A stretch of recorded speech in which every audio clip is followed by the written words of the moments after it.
हरताल का तीज व्रत कथा। नमस्कार भाइयों बहनों, जय माँ गायत्री। आप सभी का मेरे YouTube चैनल शुभकर्मा ही अष्टों में स्वागत है। आज के इस वीडियो में सुनेंगे हरताल का तीज व्रत की कथा। हरताल का तीज के दिन भगवान शिव और माता पार्वती का पूजन किया जाता है। इस दिन महिलाएं इस व्रत को करके अखंड सौभाग्यवती रहने का वरदान भगवान शिव और माता पार्वती से प्राप्त करते हैं। इस दिन इनका विधिवत पूजन के साथ अंत में इस कथा को अवश्य श्रवण करना चाहिए। बिना कथा को सुने कोई भी व्रत संपूर्ण नहीं माना जाता। इसके बाद ही आपकी पूजा पूर्ण मानी जाती है। अखंड सौभाग्य और सुखी वैवाहिक जीवन के लिए सुहागिन महिलाएं इस दिन निर्जला व्रत रखकर माता पार्वती और भगवान शिव की आराधना करती हैं। इसके साथ ही प्रदोष काल के समय माता पार्वती और भगवान शिव का पूजन किया जाता है। ऐसा करने से माना जाता है कि इस व्रत को करने से पति के ऊपर आने वाला बड़े से बड़ा संकट भी दूर हो जाता है। हिंदू पंचांग के अनुसार भाद्रपद मास के शुक्ल पक्ष की तृतीया तिथि को हरताल का तीज का व्रत रखा जाता है। इस दिन केले के पत्ते वंदनवार से एक मंडप तैयार किया जाता है। इसमें मिट्टी से भगवान शिव की और माता पार्वती की मूर्ति बनाकर स्थापित की जाती है। इसके बाद फूल, माला, चंदन, धूप, दीपक आदि से इनका पूजन किया जाता है। साथ ही मंत्रों का जप किया जाता है। अगर आप भी हरताल का तीज के दिन व्रत रखती हैं तो आपको भी भगवान शिव और माता पार्वती की इस कथा को संपूर्ण रूप से पठन पाठन करना चाहिए। ऐसा करने से शुभ फलों की प्राप्ति होती है, अखंड सौभाग्य में वृद्धि होती है और बड़े से बड़े संकट दूर होते हैं। पौराणिक मान्यताओं के अनुसार कैलाश पर्वत में भगवान शिव माता पार्वती के साथ नंदी और अपने गणों के साथ बैठे हुए थे। इस अवसर में मां पार्वती ने भगवान शिव से पूछा कि हे महेश्वर, मैंने वह कौन सा पुण्य किया था जिसके कारण आप मुझे पति के रूप में प्राप्त हुए हैं। आप तो अंतर्यामी हैं, तो आप मुझे अवश्य ही इस बात के बारे में बताएं। इस बात को सुनकर भगवान शिव कहने लगे कि हे देवी, आपने जो अति उत्तम पुण्य का संग्रह किया था जिससे आपको मैं प्राप्त हुआ था, आपने भादो मास के शुक्ल पक्ष की तृतीया तिथि जो कि तीज के नाम से प्रसिद्ध है, उस दिन व्रत किया था। भगवान शिव ने कहा कि हे गौरी, पर्वतराज हिमालय पर स्थित गंगा के तट पर तुमने अपनी बाल्यावस्था में 12 वर्षों तक अधोमुखी होकर घोर तप किया था। इतनी अवधि तुमने अन्न न खाकर पेड़ों के सूखे पत्ते चबाकर व्यतीत किए थे। माघ की विकराल शीतलता में तुमने निरंतर जल में प्रवेश करके तप किया था। बैसाख की जला देने वाली गर्मी में तुमने पंचाग्नि से शरीर को तपाया था। श्रावण की मूसलाधार वर्षा में खुले आसमान के नीचे बिना अन्न जल ग्रहण किए तुमने समय व्यतीत किया था। तुम्हारे पिता तुम्हारी कष्ट साध्य तपस्या को देखकर बड़े ही दुखी होते थे। तब एक दिन तुम्हारी तपस्या को देखकर नारद जी तुम्हारे घर पधारे।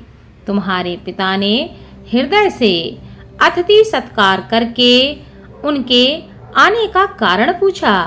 नारद जी ने कहा कि हे गिरिराज, मैंने भगवान विष्णु के भेजने पर यहाँ मैं उपस्थित हुआ हूँ।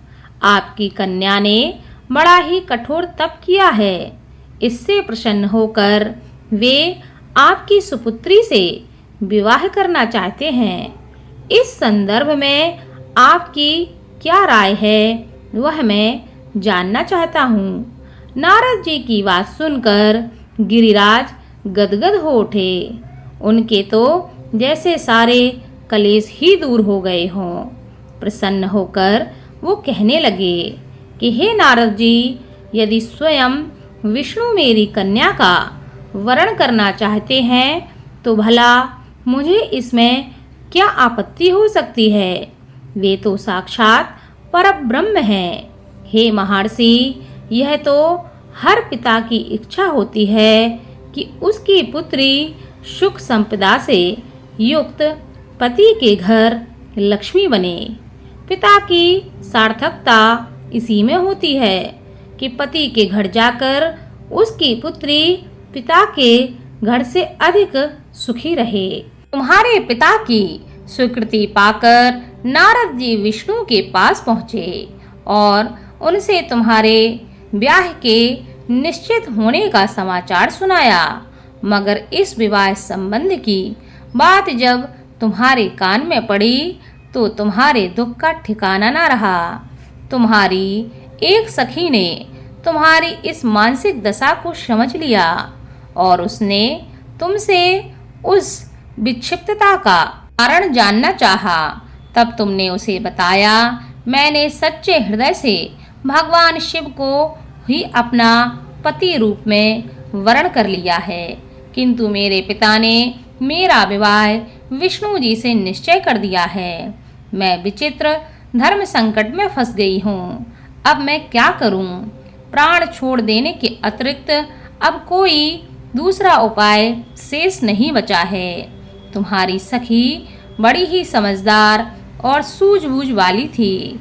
उसने कहा, हे सखी, प्राण त्यागने का इसमें कारण ही क्या है?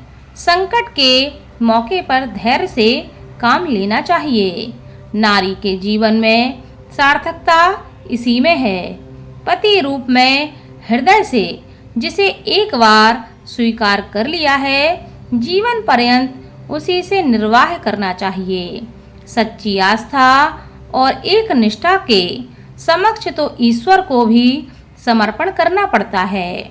मैं तुम्हें घनघोर जंगल में ले चलती हूँ, जो साधना स्थली भी हो और जहाँ तुम्हारे पिता तुम्हें खोज भी ना पाएं।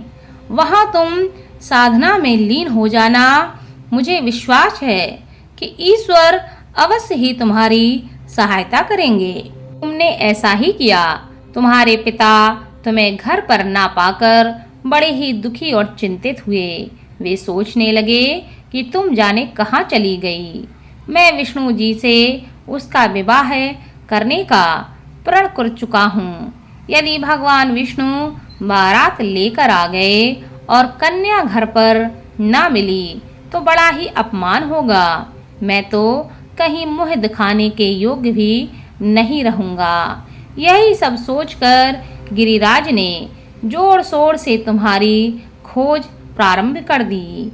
इधर तुम्हारी खोज होती रही और उधर तुम अपनी सखी के साथ नदी के तट पर एक गुफा में मेरी आराधना में लीन थी। भाद्रपद शुक्ल तृतीया को हस्त नक्षत्र था। उस दिन तुमने रेत के शिवलिंग का निर्माण करके व्रत किया। रात भर मेरी स्तुति के गीत गाकर तुम जागती रहीं। तुम्हारी इस कष्ट साध्य तपस्या के प्रभाव से मेरा आसन डोलने लगा। मेरी समाधि टूट गई। मैं तुरंत तुम्हारे समक्ष प्रकट हो गया और तुम्हारी तपस्या से प्रसन्न होकर तुमसे वर मांगने के लिए कहा। तब अपनी तपस्या के फलस्वरूप मुझे अपने समक्ष पाकर तुमने कहा, मैं हृदय से आपको पति के रूप में वरण कर चुकी हूँ। यदि आप सचमुच मेरी तपस्या से प्रसन्न होकर यहाँ पधारे हैं तो मुझे अपनी अर्धांगिनी के रूप में स्वीकार कर लीजिए। तब मैं तथास्तु कहकर कैलाश पर्वत पर लौट आया। प्रातः होते ही तुमने पूजा की समस्त सामग्री को नदी में प्रवाहित करके अपनी सहेली सहित व्रत का पारण किया। उसी समय अपने मित्र बंधु और दरबारियों के सहित तुम्हारे पिता खोजते खोजते वहां आ पहुँचे और तुम्हारी इस कष्ट साध्य तपस्या का कारण और उद्देश्य तुमसे पूछा।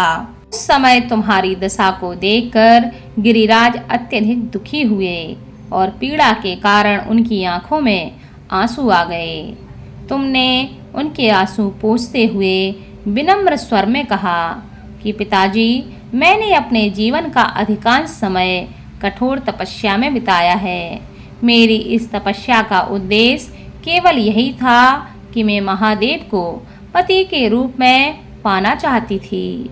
आज मैं अपनी तपस्या की कसौटी पर खरी उतर चुकी हूँ।